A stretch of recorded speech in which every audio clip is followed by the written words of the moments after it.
Hello అండి. నేను మీ doctor Giridhar. Diabetic retinopathy.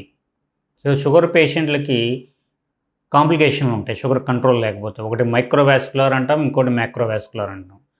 Diabetic retinopathy అనేది one of the microvascular complication. అంటే చిన్న రక్తనాళాల్లో ప్రాబ్లమ్ వస్తే వచ్చేదాన్ని మైక్రోవాస్కులర్ కాంప్లికేషన్ అంటాం. సో షుగర్ అనేది కళ్ళని దెబ్బతీస్తుంది. దాన్ని డయాబెటిక్ రెటినోపతి అంటారు. అంటే కంటి మీద యుద్ధం చేస్తున్నట్టు అనమాట, కంట్రోల్లో లేకపోతే. కంట్లో రెటీనా అని చెప్పి నరం ఉంటుంది. మనకి కంట్లో ఫ్రంట్ సైడ్ మనకు కార్నియా అని ఉంటుంది. అట్లాగే బ్యాక్ సైడు కంట్లో నరాలన్నీ ఉంటాయి. వాటిని రెటీనా అంటారు. ఆ రెటీనా అనేది షుగర్ మన బాడీలో ఎక్కువైతే కనుక ఎఫెక్ట్ అవుద్ది. ఎఫెక్ట్ అయ్యి దానికి వేరే స్టేజెస్ ఉంటాయన్నమాట.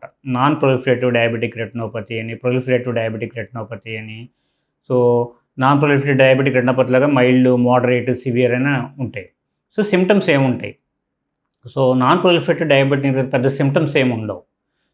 సిమ్టమ్స్ ఏమి ఉండవు కాబట్టి ఎట్లా కనిపెడతామంటే, అందుకని ప్రతి షుగర్ పేషెంట్కి సంవత్సరంగా ఒకసారి కంపల్సరీ ఐ ఎగ్జామినేషన్ చేయించుకోవాలి.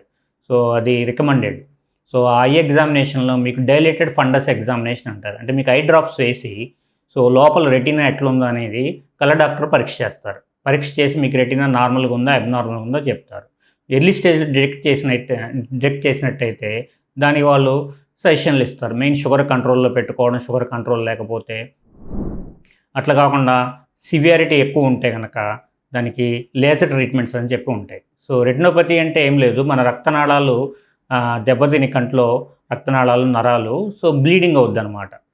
స్టార్టింగ్లో ఉన్నప్పుడు తక్కువ బ్లీడింగ్, తర్వాత ఎక్కువ బ్లీడింగ్ అవుద్ది అనమాట.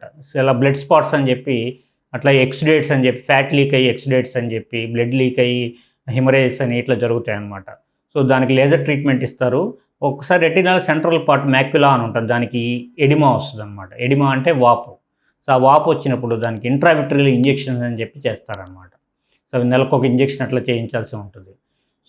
ఇట్లా మనం గుర్తించి ట్రీట్మెంట్ తీసుకోపోతే కనుక ఒక సడన్గా మనకి విజువల్ లాస్ అవుతుంది అనమాట. అందుకని డయాబెటిక్ రెటినోపతి అనేది ప్రివెంటబుల్ కాజ్ ఆఫ్ బ్లైండ్నెస్ అంటున్నాం. ముందు నుంచి చూపించుకొని షుగర్ కంట్రోల్లో పెట్టుకొని, అట్లాగే సంవత్సరానికి ఒకసారి ఐ ఎగ్జామినేషన్ చేయించుకొని, రెటీనా బాగుంది అనుకుంటే కనుక ఏ ప్రాబ్లం ఉండదు.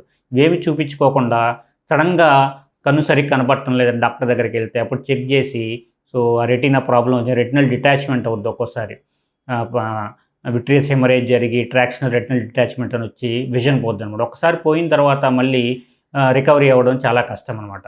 అందుకనే పేషెంట్లు కళ్ళ గురించి అశ్రద్ధ చేయకూడదు. అందుకని వచ్చి మేము ప్రతి పేషెంట్కి చెప్తాం, సంవత్సరానికి ఒకసారి కళ్ళ డాక్టర్ దగ్గరికి వెళ్ళండి, కళ్ళు చెక్ చేయించుకోండి, మీకు సిమ్టమ్స్ ఉండవు.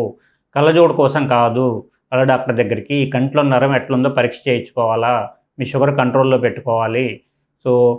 ఒక్కసారి మీకు కళ్ళు ప్రాబ్లం ఉంది అనుకుంటే ఎన్నిసార్లు రావాలి, ఎన్ని నెలలకు ఒకసారి వెళ్ళి కళ్ళ డాక్టర్ డిసైడ్ చేస్తారు. జనరల్గా ఒక్కొక్కసారి 3 నెలలకు రమ్మంటారు, ఒకసారి 6 నెలలకు రమ్మంటారు. ప్రాబ్లం ఉన్న వాళ్ళు, కంటి ప్రాబ్లం లేకపోతే సంవత్సరంగా ఒకసారి మీకు చూపు బాగున్నా కూడా చెక్ చేయించుకోవాలి. ఎందుకంటే డయాబెటిక్ రెటినోపతి అనేది ప్రతి షుగర్ పేషెంట్లో డ్యూరేషన్ బట్టి 10 ఏళ్ల తర్వాత, షుగర్ వచ్చిన 10 ఏళ్ల తర్వాత, 15 ఏళ్ల తర్వాత, ఇట్లా సంవత్సరాలు పెరిగే కొద్దీ ఆ రెటినోపతి ఇన్సిడెన్స్ అంటే వచ్చే అవకాశం చాలా ఎక్కువ పెరుగుద్ది అనమాట. అందుకని ప్రతి షుగర్ పేషెంటు షుగర్ కంట్రోల్లో ఉంచుకోవాలి. 3 నెలలకు ఒకసారి షుగర్ పరీక్ష హెచ్బిఎన్సీ చేయించుకొని కంట్రోల్ ఉందో లేదో చూసుకోవాలి. సంవత్సరంకి ఒకసారి కళ్ళు లోపల నరం ఎట్లుందని పరీక్ష చేయించుకోవాలి. ఇట్లా చేయగలిగితే కనుక మీకు రెటినోపతి రాకుండా హ్యాపీగా జీవించవచ్చు. ధన్యవాదాలు.